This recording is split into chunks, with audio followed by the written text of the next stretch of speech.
Hey everybody, welcome to the video. It might look a little bit different this week. I just got back to Florida from Ohio over Thanksgiving, so I have not had the time yet to set my green screen up, to fix the lighting and things like that. But I was running out of time to get this video up, so it's coming out later than normal, so I do apologize about that. But we're talking Week 12 core plays for the DraftKings slate this weekend. Is my favorite plays on the entire slate, whether it be for cash or tournaments. I also talk a little bit about prize picks as well for those of you that play over there, in addition to what you do on DraftKings each and every single weekend. And if you do find this video helpful in any way possible, make sure you leave a like, subscribe to the channel if you haven't yet already. If you want to take that one step further, become a Fish member over on Patreon. Link is down below in the description for that. Ownership projections, optimizers, cheat sheets, data sheets, Discord community for the NBA and the NFL, then MLB and NASCAR once those seasons start back up. So if you want to check it out, link is down below. And last but not least, this video is sponsored by Prize Picks. It's just you versus the projections. And as of right now, if you're new, sign over there, you can get a free money bonus up to $100 when you use code CPEN and tell them I sent you. You can win up to 2x, 10x your money depending on what kind of contest you play. And it's very fun to play. I highly recommend it. But I think that's it for the plugs for the most part. So without further ado, let's dive into today's video. And starting us off with core play number one, it's no other than Christian McCaffrey at $9,000. And when I've been building this weekend, if you guys watched the lineup building video that I posted on Saturday evening, I was typically finding myself being able to afford either one of Cooper Kupp, Devontae Adams, Christian McCaffrey, or let's say a Deebo Samuel or somebody like that. Now for me, if I'm playing cash games, the guy I would land on the most would be CMC. I feel like he's the safest of the bunch. You know you're going to get your 20 plus touches, a good chunk of that on the ground, and a good chunk of that through the air, which is highly valuable on a PPR so like DraftKings. When you roster CMC, you're pretty much getting like a wide receiver 1, wide receiver 2 hybrid mixed in with a RB1, RB2 hybrid. You're pretty much getting two players in one, and he's $9,000. I just think he's pretty much the best play in the entire slate here. Projection-wise, he's right up there with Cooper Kupp as being the top raw points projected player, and he's about $600 cheaper than Cooper Kupp. So I think personally, why not take CMC? Because the running back position is not that great in this slate. There's a bunch of good and solid plays, but I wouldn't say there's that many truly elite plays in CMC. Honestly feels a bit underpriced. He's a guy that should be around more than likely close to $10,000, and the fact that he's only $9,000 just seems like a pretty good value in my opinion. If you're looking at his numbers this season, really hard to bet against the guy. 15 carries per game, nearly 60 receiving yards on 6.5 targets, and you got to keep in mind that's including the game that he left early against Houston. If you take those numbers out, or get beefed up a little bit more. The past 2 weeks, he's been around 25 DraftKings points. I think if you're going to roster Cam Newton this weekend, you could easily slot in CMC with him because it's a decent correlation play. Because typically we try to avoid QB running back stacks, but a guy like CMC that boasts over a 20% target share, it still correlates fine with Cam Newton this weekend. And Miami's been terrible defensively this season, a little bit worse versus the pass than they have been versus the run. But CMC's the guy I don't care about matchups. He'll get the job done, and he's one of the safest bets in fantasy each and every single weekend. I do like his props over on Prize Picks as well. It's only at 66.5 for his rushing and 47.5 for his receiving compared to DraftKings, which I find typically to have some sharper odds. They're at 70.5 for his rushing and 50.5, so I do think you're getting some pretty decent value over on Prize Picks if you want to take his overs. Moving on to our core play number 2, we have Chris Godwin, Tampa Bay Buccaneers, wide receiver at $7,000. I feel like the price keeps rising a little bit. I remember back in the day when he's below $6,000, that was an absolute steal. But $7,000 still feels pretty good to me in my opinion. I think he should be more so priced like guys like Justin Jefferson, Deebo Samuel, Keenan Allen. I definitely think he should be more than Jamar Chase. So he's still at a pretty good value in my opinion. I currently have him projected as the wide receiver 3 on this slate. He's definitely not priced like that. He's priced like the wide receiver 8. So we are getting some pretty solid value on Chris Godwin, one of the better point per dollar options, despite being at that price point of $7,000. And look, it's just hard not to like Tampa Bay wide receiver. Tom Brady throws the ball around 40 times per game, over 300 passing yards. There's no AB. He's got around a 20% target share, over 8 targets per game. You take him off the field. Just a big boost for guys like Mike Evans and Chris Godwin. And I am always team Godwin over Evans just because he's a safer option, especially if you're playing cash games. If you're playing tournaments, I get it. Evans has that massive ceiling of 200 yards and 2 touchdowns. That is certainly possible for Evans, but he also has a very low floor of like 3 to 4 points. Chris Godwin, his bad game is usually around like 10 to 13 points. And look, that's not killing. It's not what I wanted to $7,000, but Godwin can easily score over 20 fantasy points, 100 some receiving yards, and get to the end zone. And it's definitely a very good spot versus the Colts pass funnel defense. Versus the run, pretty good. Top 5 DVOA and top 5 infused points allowed per game. But versus the past, 23rd DVOA, and they're allowing the 5th most points per game to the wide receiver position. I also like this game a lot from a DFS perspective. 53-point over-under, which is currently the highest on the entire slate. Only a 3-point spread, and the Buccaneers have a 28-point implied team total, which is currently the highest on the entire slate. So I'm not really finding any reasons to not want to play Chris Godwin here. I still think the price is too low, maybe close to $500 to $1,000 too cheap. And I want some pass catching options with Tom Brady. Chris Godwin is my #1 option here. And as of right now, I do currently have him as the projected highest owned wide receiver on the entire slate. It's very close between him and Keenan Allen, but I think I'm going to give the edge to Chris Godwin here just because he's a little bit cheaper. And I do want to mention I currently have him projected to be the highest owned wide receiver on the entire slate, although it is quite close with him and Keenan Allen, but I am giving the slight edge to Chris Godwin. I do prefer Godwin over Allen in cash games, although it is quite close.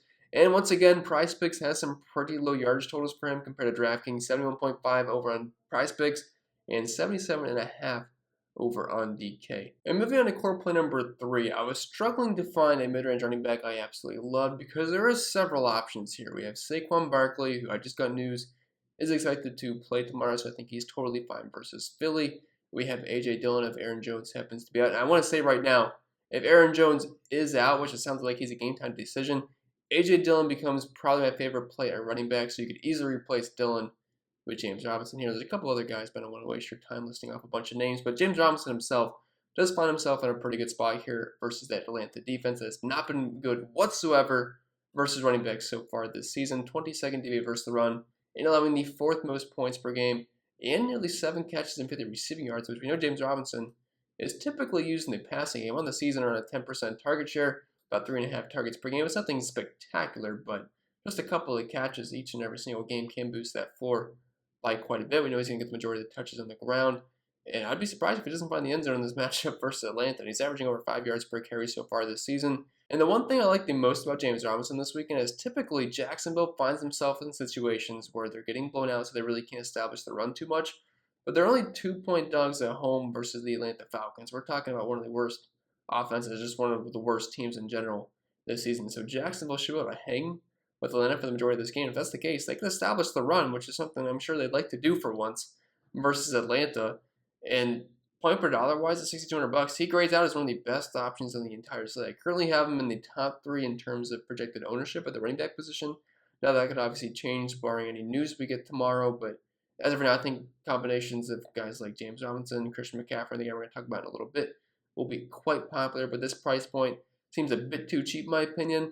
And looking at the PrizePicks props, we have him at 61.5 for his rushing and 14.5 for his receiving compared to DraftKings at 65.5 and 19.5 for his receiving, although I will say the juice is on the over 19.5 for his receiving. I actually wouldn't mind taking the over on both, but the receiving does look quite tempting in my opinion. Moving on to core play #4, we have Deontay Johnson, wide receiver 1 for the Pittsburgh Steelers, and I just feel like he is too cheap for the volume that he gets nearly each and every single week. If you're looking at his game log since week 6, outside of one game, he's had 13 targets in all those games. Like, that is massive volume, averaging over 10 targets per game this year, around a 37% target share, 70% weighted opportunity share, nearly a 40% market share of the team's air yards, and since he is currently 21st DVOA versus the pass. It's never fun playing a Pittsburgh Steeler, but at least we know where the ball is going to when you roster a Pittsburgh Steeler, because it's either going to Najee Harris, he's probably getting the ball 20 plus times, Deontay Johnson, he's probably getting 10 plus targets, and then Muth, he's probably getting you 5 plus targets, and there's a mixture of other guys just getting the last few scraps. But Deontay Johnson, I love this spot. The Steelers are probably going to be trailing this game. At this price point, I'm really finding it hard for Deontay not to hit value. I've been projected as one of the better point per dollar options on the entire slate. I think he's fine in cash games. I think he's fine in tournaments. Honestly, should probably be around $7,000. And looking at over on PrizePicks, once again, a pretty soft line here, 63.5 receiving yards compared to DraftKings at 70.5. And on the season, he's averaging close to 80. So I do like hitting the over on Deontay. I have a hard time seeing that not hit, assuming the Steelers have to throw the ball a little bit here versus the Bengals. And moving on to core play #5, it doesn't feel that great, but it's Miles Sanders, Philadelphia Eagles RB1 at $5,100. And Jordan Howard is currently going to be out, so that's definitely a boost for Miles Sanders. And I will say, before the fumble last week, he did handle the majority of these snaps. He had 16 carries, 94 yards, which is actually pretty darn good, but he didn't do anything in the passing game. And he finished the game with 9.4 fantasy points, which is obviously not that great. But if he happens to turn that into a touchdown, we're talking around nearly 16 DraftKings points, and let's say he catches a couple of balls, which I feel like is certainly possible in this game, especially versus the Giants. we're talking about a pretty darn good day. It's only $5,100, and Jordan Howard being out, I definitely think is a big boost for him because it just takes away at least some carries that are going to be very annoying from Miles Sanders and the Giants this season. 30th DVA versus the run, and they're currently allowing the 5th most points per game in running back position, also allowing 6.5 catches and over 50 receiving yards. And like I said, this is basically just a cheap volume play. I'm not expecting fireworks out of Sanders, but if you're playing cash games, he kind of unlocks the slate a little bit for you. Not like he's $4,000 and he just opens up everything. But if you do roster, let's say Miles Sanders with James Robinson, you'll definitely be able to afford an expensive spend-up player at your choosing, whether it be a quarterback, wide receiver, or maybe even both. So purely a price play for me, but he should get you around 15, 20 touches and hopefully a couple of catches. And if he does that, he'll be just fine at $5,100. Looking at price picks, he's currently sitting at 61.5 rushing yards and 8.5 receiving. And over on DraftKings, not too far off, so I don't think you're getting massive value here. But if you are interested, 65.5 over on DK and 11.5 receiving on there as well. And moving on to our 6th and final core play, we have Michael Pittman Jr., wide receiver 1 for the Indianapolis Colts at $5,600. And this is purely a price play for me because Michael Pittman definitely has a pretty high ceiling in this game versus Tampa Bay. I think he's finding cash games or tournaments this weekend. I just want as much exposure to this game as possible. 53-point over-under, which is the highest on the slate. Tight spread, only 3 points. Colts do find themselves as small dogs at home here. And look, I'm expecting a lot of points being scored from Tampa Bay. And I don't think the Colts are going to win this game. I don't think they're going to get blown out, but I think they will be trailing. They might not be able to establish the run as much as they'd like to as they had the past couple of weeks. Like Michael Pittman's numbers have dipped a little bit, especially in the target department. But you got to keep in mind, Jonathan Taylor has completely taken over, where he's having one of the best stretches for a running back that I can really ever remember. Like, he is absolutely dominating last week, 5 touchdowns, just absolutely crushing it. But the thing about Tampa Bay is, over the past couple of seasons, and this season included, they've been very tough to run on, but it's a lot easier to pass on them. So I'm thinking these Carson Wentz, Michael Pittman stacks might be looking pretty darn good in tournaments, because a lot of people are going to play the Bucs, and if they're playing the Bucs, they're going to play Tom Brady. So Carson Wentz will be extremely low owned, and Michael Pittman's not going to be that low owned, but just even having Wentz on there just makes it contrarian enough.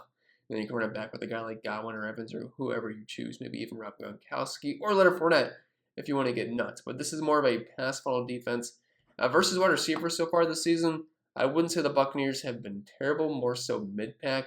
They're currently sitting at 16th, which I guess is actually exactly mid-pack, and 12th DVA versus the pass. But on the season, Michael Pittman, the numbers are very strong, about 32% market share of the team's air yards, around a 24% target share, close to 7 targets per game. And looking at his odds over on prize picks, he's currently sitting at 61.5 receiving yards, which I definitely like the over there, which is currently sitting at 69.5 over on DK. And he's actually averaging 68.3 on the season. So Michael Pittman, assuming this is more of a pass-heavy game script for the Colts, $5,600 just seems a bit too cheap. But with that being said, I think that'll be it for the video. So I hope it was helpful, and if it was, make sure to leave a like, subscribe to the channel if you haven't yet already. If you want to take that one step further, an official number over on Patreon. Link is down below in the description for that. Optimizers, ownership projections, cheat sheets, projections, data sheets, all that fun stuff. Link will be found down below. And since we're close to the end of the month, if you do want to sign up, and you say sign up on December 1st, I'll be more than happy to refund that for you so you can get this week for free.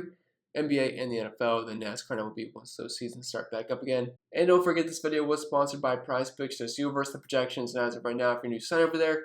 You can use code CPEN to get a free money bonus up to $100. So it's free money.